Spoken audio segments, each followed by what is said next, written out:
ሰላም ውድ የገጾች ድምጽ ተከታታዮቻችን፣ በዛሬው መርሃ ግብራችን የቅዱስ ዮሐንስ አፈወርቅን ታሪክ እንመለከታለን። ቅዱስ ዮሐንስ አፈወርቅ በክርስትና ታሪክ ውስጥ ካለፉ ታላላቅ ሊቃውንት ስብከተ ወንጌልን እንደማይበል ካስፋፉ አባቶችና ስለ እውነት ምስክርነት ከሰጡ የቤተ ክርስቲያን ብርሃናት መካከል ግንባር ቀደሙ ነው። በምላስ ማርነት በትምህርት ጥልቀትና በቅዱሳን መጻሕፍት ትርጓሜው ወደር ስላልተገኘለት አፈወርቅ የወርቅ አፍ የሚል ስም ተሰጥቶታል። የቅዱስ ዮሐንስ አፈወርቅ ሙሉ መንፈሳዊ ጉዞና ታሪክ እንደሚከተለው ወደ እናንተ እናቀርባለን። ቅዱስ ዮሐንስ በ347 ዓመተ ምህረት አካባቢ በሶሪያ አንጾኪያ ተወለደ። ወላጆቹ ከፍተኛ ማዕረግ ያላቸውና ባለጸጎች ነበሩ። አባቱ ሴኬዶንስ የተባለ የጦር መኮንን የነበረ ሲሆን ዮሐንስ ገና በሕፃንነቱ ሳለ አረፈ። እናቱ አንቱሳ በ20 ዓመቷ መበለት ብትሆንም ሌላ ትዳር ሳትመሰርት ሙሉ ሕይወቷን ልጇን በክርስትና ስነ ምግባርና በትምህርት ለማሳደግ ሰጠች። ዮሐንስ በዘመኑ ከነበሩ ታላላቅ የፍልስፍና የንግግር ጥበብ መምህራን በተለይም ከሊባኒዮስ ዘንድ ተማረ። ከመሞቱ በፊት ክርስቲያኖች ቢወስዱት ኖሮ ከኔ ቀጥሎ የኔ ተተኪ የሚሆን ዮሐንስ ነበር በማለት የዮሐንስን ብልህነት መስክሯል። ዮሐንስ ዓለማዊውን ክብር ፍልስፍና ትቶ ወደ መንፈሳዊ ሕይወቱ አዘነበለ። ዮሐንስ ዓለማዊውን ክብርና ፍልስፍና ትቶ ወደ መንፈሳዊው ሕይወቱ አዘነበለ። እናቱ ካረፈች በኋላ ሙሉ በሙሉ ወደ በረሃ በመሄድ በጾምና በጸሎት ቅዱሳን መጻሕፍትን በማጥናት ለበርካታ ዓመታት በብሕትውና ኖረ። ነገር ግን በተጋድሎ ብዛት ጤናው በመታወኩ ወደ አንጾኪያ ለመመለስ ተገደደ። በአንጾኪያ የቅስና ማዕረግ ተቀብሎ ማስተማር ጀመረ። በዚህ ወቅት በአንጾኪያ ሕዝብ ዘንድ እጅግ ተወዳጅ ሆነ። የአፈወርቅነቱ ስያሜ መጽሐፍ ቅዱስን ሲተረጉም ሕዝቡን ሲያስተምርና ሲያጽናና አንደበቱ እንደ ወርቅ ይፈልቅ ነበር። በተለይም በአንጾኪያ በተነሳው ግብር የመቆም ረብሻ ወቅት ንጉሡ ቴዎዶሲዮስ ከተማውን ሊያጠፋ ሲነሳ ዮሐንስ ባደረጋቸው ተከታታይ ስብከቶች ሕዝቡን ከተስፋ መቁረጥ ከተማይቱን ከጥፋት ታድጓል።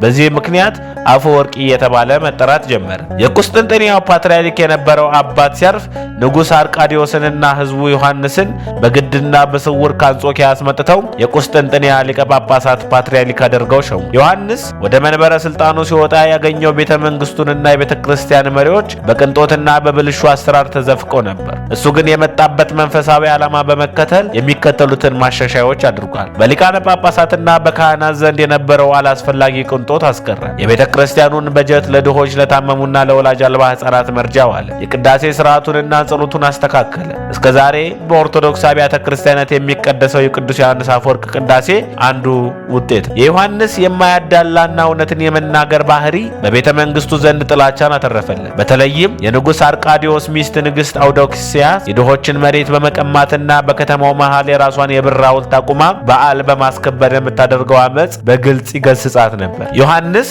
በአንድ ወቅት ንግስቲቱን ከኤልዛቤል ጋር በማነጻጸር ባደረገው ስብከት ምክንያት ንግስቲቱ እጅግ ተቆጣች። ከተቀናቃኝ ጳጳሳት በተለይም ከእስክንድርያው ቴዎፍሎስ ጋር በመሻረክ በሌለበት የሐሰት ክስ መስርታ ከቁስጥንጥንያ ወደ ስደት እንዲላክ አደረገች። የመጀመሪያው ስደትና መመለስ። ዮሐንስ በተሰደደ በዚያም ምሽት በቁስጥንጥንያ ከባድ የምድር መንቀጥቀጥ ሆነ።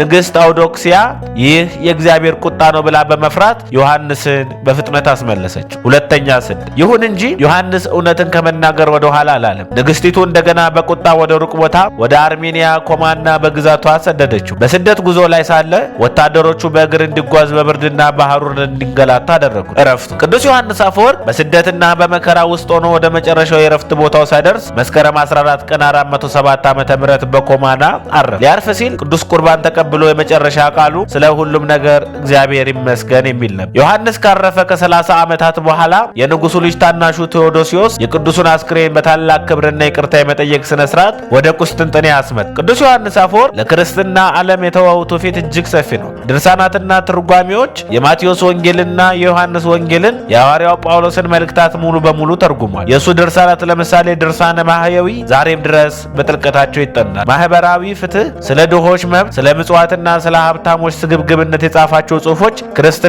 ከማህበራዊ ህይወት ጋር ያለውን ቁርኝነት ያሳያል። የኢትዮጵያ ኦርቶዶክስ ተዋሕዶ ቤተክርስቲያን ቅዱስ ዮሐንስ አፈወርቅን ከሶስቱ ታላላቅ የዓለም ሊቃውንት ባስልዮስ፣ ጎርጎርዮስና ዮሐንስ አንዱ አድርጋ በታላቅ ክብር ታስበዋል።